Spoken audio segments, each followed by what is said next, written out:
നമുക്ക് profit and ലോസിൽ consecutive discounts base ചെയ്തിട്ടുള്ള പ്രോബ്ലംസ് നോക്കാം. ഓക്കെ, സോ ഈ സ്റ്റേറ്റ്മെന്റ് നോക്കാം. If two discounts are A percentage and B percentage, then equivalent to these discounts will be. So it is A plus B minus AB by 100. Okay, fine.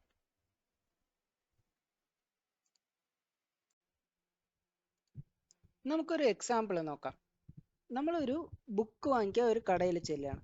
Okay, ആ ബുക്കിൻ്റെ വില 100 rupees ആണ്. Okay, അപ്പോൾ ഈ ബുക്കിന് ഒരു 10% discount ഉണ്ട് എന്ന് വിചാരിക്കാം. ഓക്കെ, സോ ഈ ബുക്കിന് ഒരു 10% ഡിസ്കൗണ്ട് ഉണ്ട്. അപ്പോൾ എത്രയായിരിക്കും? നമുക്ക് 100ൻ്റെ 10% പറഞ്ഞു കഴിഞ്ഞാൽ it is 10 rupees. So 90 rupees ആയിരിക്കും ആ ബുക്കിൻ്റെ വില, which is 100 into 10 by 100. So 10 rupees discount കിട്ടി.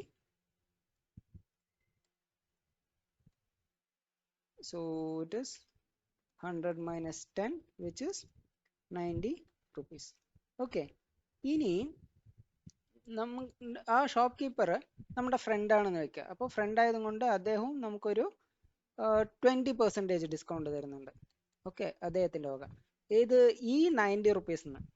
സോ ഈ 90ൻ്റെ 20% എത്രയായിരിക്കും? 18 rupees ആയിരിക്കും. Okay, so 90 into 20 by 100, which is 18 rupees.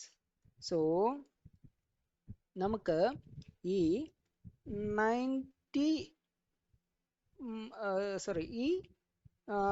10 rupees ഒരു ഡിസ്കൗണ്ട് കിട്ടി, ഇവിടെ 18 rupees ഡിസ്കൗണ്ട് കിട്ടി. അപ്പോൾ ഈ 90 മൈനസ് 18 എത്രയാണ്? 72 rupees. ഓക്കെ,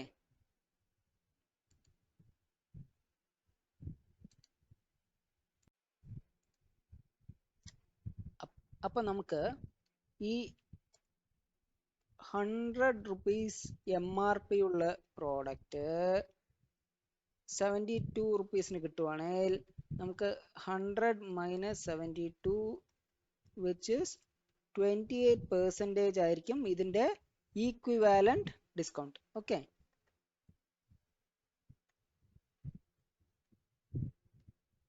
അല്ലേ? നമുക്ക് ഇനി ഫോർമുലയിൽ ഒന്ന് സബ്സ്റ്റിറ്റ്യൂട്ട് ചെയ്ത് നോക്കാം. ഫോർമുല എന്താണ്? ഇതിൽ A% എന്ന് പറയുന്നത് 10% ആണ്, B% എന്ന് പറയുന്നത് 20% ആണ്. നമ്മുടെ ഫോർമുല വന്നിട്ട് equivalent discount is equal to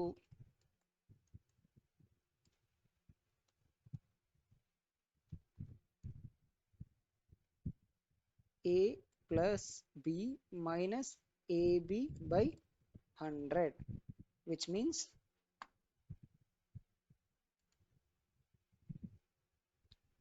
10 plus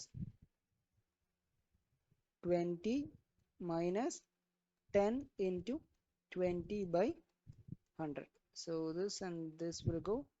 It is 30 minus 2, which is 28%. So നമുക്ക് ഇതും നേരത്തെ കിട്ടിയ 28%ഉം സെയിം ആണ്. ഓക്കെ.